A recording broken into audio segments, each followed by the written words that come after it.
विनीसा शाम को अपने पति के लिए जूस बना रही थी, तभी उसकी छोटी बहन पूनम का फ़ोन आया। विनीसा ने जल्दी से फ़ोन रिसीव किया और कहा, मैं अभी तुझे ही याद कर रही थी। तुझे आम का जूस पसंद है ना? इसीलिए जब भी बनाती हूँ हमेशा तेरी याद आ जाती है। पर विनीसा की बहन पूनम बिल्कुल खामोश थी। जब विनीसा ने उसकी खामोशी का कारण पूछा तो पूनम की सिसकियों की आवाज़ विनीसा के कानों में साफ सुनाई पड़ रही थी। विनीसा बहुत घबरा गई और उसने पूनम से जोर देकर पूछा कि आखिर हुआ क्या है। तब पूनम ने डरते डरते बताना शुरू किया कि अभी मेरे मोबाइल पर किसी अनजान व्यक्ति का फ़ोन आया था और वह मुझे कह रहा था कि वह मुझे जानता है और उसके पास मेरी कुछ फ़ोटोज़ हैं और अगर मैंने उसकी बातें और शर्त नहीं मानी तो वह उन फ़ोटोज़ को इंटरनेट पर डाल देगा। तब विनीसा ने पूनम से कहा, पूनम ऐसे ही कोई गलत नंबर होगा, कोई सिरफिरा तेरे ऐसे ही तेरे साथ मज़े ले रहा होगा, तू डर मत, कुछ नहीं होगा ऐसा वैसा। तब पूनम ने घबराते हुए कहा, दीदी मुझे उस इंसान से डर नहीं लग रहा, पर मुझे उसकी बातों से बहुत डर लग रहा है। यह कहकर पूनम रोने लगी। तभी विनीसा ने कहा, तो बताना उस इंसान ने क्या कहा है तुझे? तब पूनम बोली, उसने मुझे कहा है कि अगर वह मेरी फ़ोटो इंटरनेट पर नहीं डाले तो मुझे उसकी सारी मांगें पूरी करनी होगी। उसने कहा है कि आज रात वह मेरे घर पर आएगा। और इतना कहते ही पूनम ज़ोर ज़ोर से रोने लगी और रोते रोते बोली, दीदी मुझे उसकी बातें सुनकर घिन आ रही है। ऐसा लग रहा है जैसे उसने मेरे साथ कुछ गलत कर दिया हो।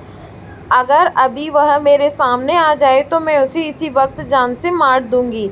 इतना कहकर पूनम चीखने लगी। तभी विनीसा ने पूनम से कहा, अरे पूनम तू संभाल अपने आप को और मुझे उस घिनौने इंसान के नंबर दे, मैं उसे अभी मज़ा चखाती हूँ। यह कहकर विनीसा ने फ़ोन काट दिया। पूनम ने उस बदमाश के नंबर और उसके बीच हुई बात की रिकॉर्डिंग विनीसा को भेजी। जब विनीसा ने वह रिकॉर्डिंग अपने पति को सुनाई तो दोनों के होश उड़ गए। विनीसा और पूनम दो बहनें हैं। उनकी मम्मी का अभी 3 साल पहले ही देहांत हो चुका है और विनीसा की शादी अभी 1 साल पहले ही हुई थी।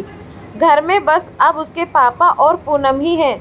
अब मोबाइल पर ऐसी धमकी भरी अश्लील बातें कोई भी बेटी अपने पिता को आसानी से नहीं बता सकती।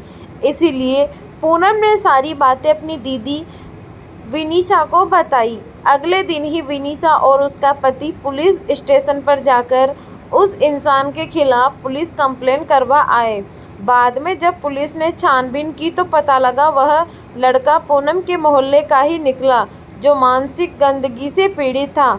उसकी सोच और उसके विचार हर एक लड़की के प्रति घिनौनी नज़र रखते थे।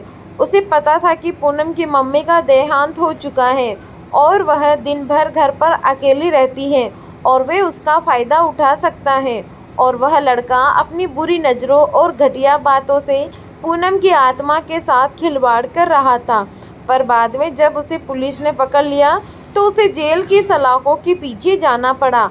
आज भी हमारे समाज में उस जैसे मानसिक रोगी बेटे हैं जो हजारों लड़कियों की आत्मा के साथ खिलवाड़ कर रहे हैं। इनमें से कुछ लड़कियां तो मजबूर होती हैं तो जो ऐसे रोगियों को अच्छा सबक सिखाती हैं और कुछ लड़कियां उनसे डर जाती हैं और उनकी मांगों को पूरा करते करते उनकी घिनौनी नज़र का शिकार बनती हैं।